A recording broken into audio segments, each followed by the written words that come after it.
Class 10 हम पढ़ रहे हैं कर चले हम पिता कविता, जो स्पर्श भाग 2 में है, जिसको लिखा है कैफी आजमी जी।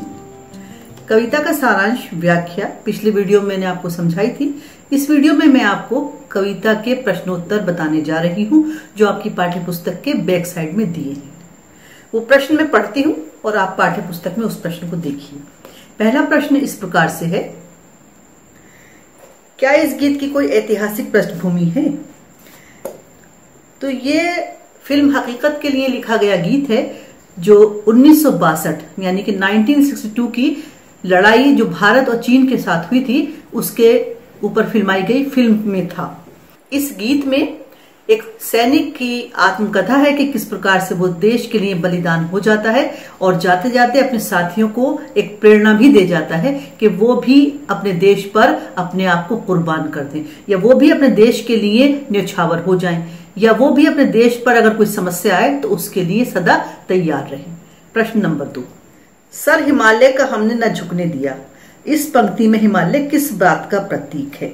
पहली बात तो यह कि ये सर शब्द जो है वो उर्दू से है, क्योंकि हम हिंदी में इसको सिर कहते हैं। तो सर हिमालय का हमने न झुकने दिया तात्पर्य इस प्रकार से है कि हम जो भारत देश के लोग हैं, या हमारा देश जो भारत है, वो हिमालय के आंगन में बसता है। तो सर हिमालय का हमने न झुकने दिया, वो सैनिक ये कहता है कि चाहे मेरे प्राण चले गए, चाहे मैंने अपने प्राणों को त्याग दिया, लेकिन मैंने अपने देश का सर दूसरे के सामने नहीं झुकाया। मतलब मैंने अपनी वीरता अपने आखिरी सांस तक दिखाई। मैंने हिमालय के मान सम्मान के लिए, अपने देश के मान सम्मान के लिए अपने जीवन की जरा भी परवाह नहीं की। और ऐसी ही वो चाहता है आशा दूसरे देश के लोगों से और दूसरे सैनिकों से। सैनिक तो युद्ध भूमि में लड़ते हैं, लेकिन दूसरे लोग पीछे से उनकी सहायता करते हैं। यदि पीछे से सहायता करने वाले ना आए तो सैनिक किस बल पर लड़ाई लड़े?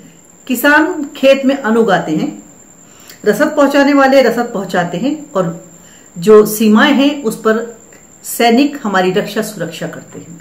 तो वो सैनिक जिनके नाम हम सुन लेते हैं, उनके लिए भी हमें सर झुकाना चाहिए, और वो सैनिक जिनको हम नहीं जानते, जिनके नाम हम नहीं सुनते, उनके लिए भी हमें सर झुकाना चाहिए। जयशंकर प्रसाद की एक पंक्ति है, कलम उनकी जय बोल, यानी कलम तो उनकी भी जय बोला कर, जो हमारे वीर धरती के गर्भ में सो गए, लेकिन जिनका कोई नाम नहीं जानता पहचानता है, जिन्होंने हमें नींव दी है उस बात की कि हम खुली हवाओं में सांस ले सकें। अगला प्रश्न देखिए, इस गीत में धरती को दुल्हन क्यों कहा गया है? देखिए, इसके दो अर्थ निकल सकते हैं। इस प्रश्न को हम दो तरह से लिख सकते हैं। पहला अर्थ तो यह है कि हमारे सैनिकों ने इतना खून बहाया है, इतनी लड़ाई लड़ी है, दुश्मन को इस तरह से भगाया है कि उनका बहुत सारा खून बह गया है, और हमारा देश का वो हिस्सा खून में नहा गया है। तो इसलिए हमें अपने उस देश के सैनिकों का सम्मान करते हुए आगे बढ़ जाना चाहिए। और एक इसका इस तरह से भी अर्थ हम लिख सकते हैं कि देश एक नई नवेली दुल्हन के समान है। जिस प्रकार से दुल्हन सजी संवरी होती है और उसकी सब तरफ से सुरक्षा की जाती है, उसी प्रकार से हमें अपने देश की हर तरफ से सुरक्षा करनी है।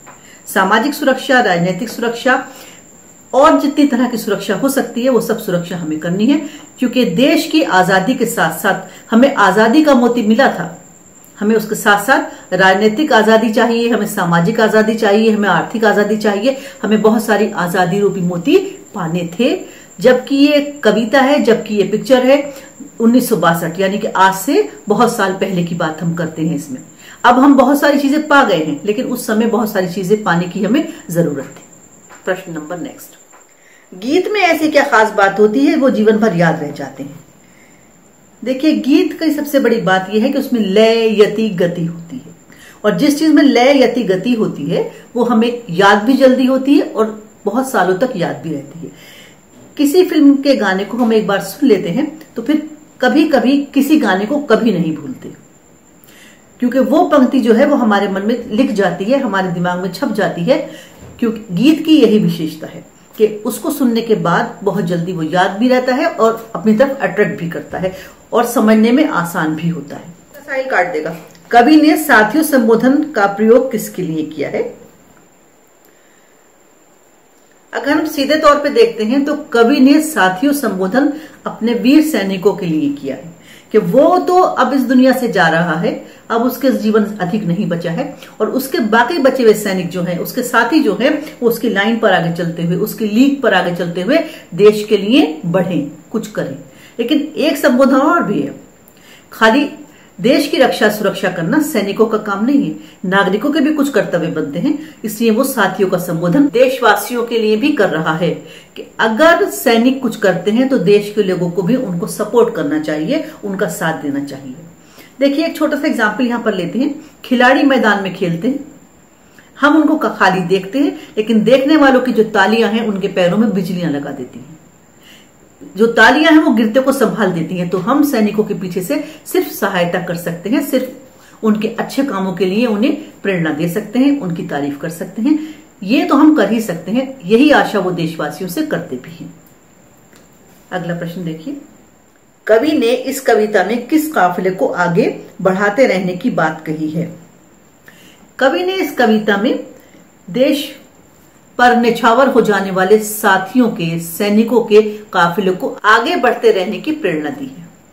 मैं आपको थोड़ा सा पीछे लेकर चलती हूँ, गदर पीरियड की तरफ, यानी कि रानी झांसी की तरफ। रानी झांसी एक ऐसा कैरेक्टर है जो सब जानते हैं, कहीं ना कहीं हमारे बच्चों ने क्लास 10 तक उसको पढ़ लिया होगा।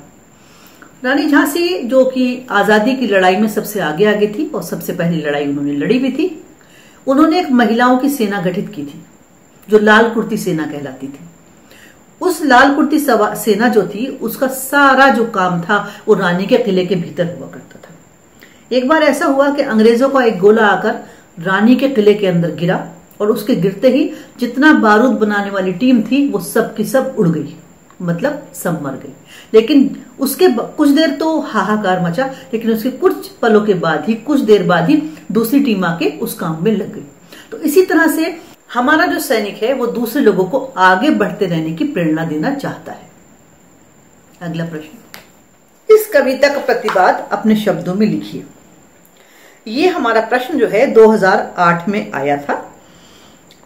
इस कविता में देशभक्ति की भावना को प्रतिपादित किया गया है और उन वीर सैनिकों की भावनाओं को उजागर किया है जो देश पर अपना हंसते हंसते जीवन बलिदान कर देते हैं, और इस बात पर वो गर्व भी करते हैं। हमें भी उनके इस बलिदान पर गर्व करना चाहिए। एक बात। दूसरी बात, प्रतिपाद किसे कहते हैं मैं आपको ये भी बताना चाहती हूँ।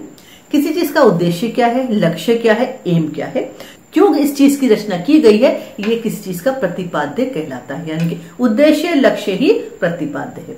उसने अपना सब कुछ देश पर नछावर कर दिया, लेकिन देश पर जरा भी आंच नहीं आने दी। कवि सैनिकों के माध्यम से देशवासियों का भी आह्वान करता है। आह्वान करना, कॉल करना, बुलाना, पुकारना, कि वो भी देश के लिए कुछ करें और अगर आवश्यकता पड़े तो अपना बलिदान दे दें, अपने जीवन की परवाह न करते हुए देश की रक्षा करें।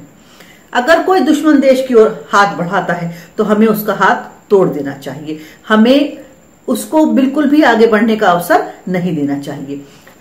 एक अगर बलिदान हो जाता है, एक अगर आगे से हट जाता है, तो हमारे दूसरे साथी को आगे आकर उसकी जगह को फिल कर देना चाहिए और दुश्मन को उसकी असली औकात दिखा देनी चाहिए। अगला प्रश्न देखिए बच्चों, निम्नलिखित का भाव स्पष्ट कीजिए। ये मैंने व्याख्या में आपको काफी डिटेल में बताया है, इस वक्त इसमें भी मैं आपको इसका अर्थ बताऊंगी। सांस थमती गई, नब्ज जमती गई, फिर भी बढ़ते कदम को न रुकने दिया। पहला ये है। दूसरा है, खींच दो अपने खूह से जमीन पर लकीर, इस तरफ आने न पाए रावण कोई। तीसरा इसका है, छू न पाए सीता का दामन कोई, राम भी तुम ही लक्ष्मण साथियों। तो पहले का भाव इस प्रकार से है कि जो वीर है वो ये कहता है कि लड़ते लड़ते उसकी सांस थमने लगी है, यानी कि उसका जीवन बस अब अंतिम ओर जा रहा है, लेकिन वो मृत्यु से न डरते हुए अपने कदमों को आगे बढ़ा रहा है, क्योंकि मृत्यु उसके बढ़ते हुए कदमों को नहीं रोक सकते। दूसरा इसका, खींच तो अपने खूह से जमीन पर लकीर, इस तरफ आने न पाए रावण कोई। देश की रक्षा के लिए, देश की सुरक्षा के लिए बलिदान आवश्यक है। बलिदानी कोई भी हो सकता है। हमारे देश की ओर अगर कोई शत्रु बढ़ता है तो हमें वहां पर एक लकीर खींचकर उसको बता देना चाहिए कि उसकी हद बस वहीं तक है, आगे से हमारा देश है वो इधर नहीं आ सकता, अगर आएगा तो फिर वापस लौटकर नहीं जा सकता। इसका थर्ड देखें, कवि के अनुसार भारत भूमि सीता के समान पवित्र है। छू ना पाए सीता का दामन कोई, राम भी तुम्ही लक्ष्मण साथियों। भाव इस प्रकार से है कि जो देश है वो सीता के समान पवित्र है, सभी देशवासियों को राम और लक्ष्मण के समान अपने देश की रक्षा करनी है और हमारे होते हुए, देश के लोगों के होते हुए, देश के नागरिकों के होते हुए कोई भी हमारे देश की ओर आंख नहीं उठा सकता। ये इसका भाव बनता है। इस प्रकार से मैंने इसका भाव स्पष्टीकरण और इसके जो प्रश्नोत्तर थे मुख्य वो सब आपको बता दिए, आपको समझ में आ गए होंगे। इसके बाद जब आपके एग्जाम नजदीक आएंगे, जब आपका सारा कोर्स कवर अप हो जाएगा, तब मैं आपको इन्हीं सब कविताओं का, यानी कि जो हमने कविता इसमें पढ़ी है, इसका MCQ अर्थात वस्तुनिष्ठ प्रश्न भी दूंगी, जो कि इस साल हमारे यहाँ एग्जाम का हिस्सा बनेंगे। समझ आ गया होगा? शेयर और लाइक करते रहिएगा। Thank you.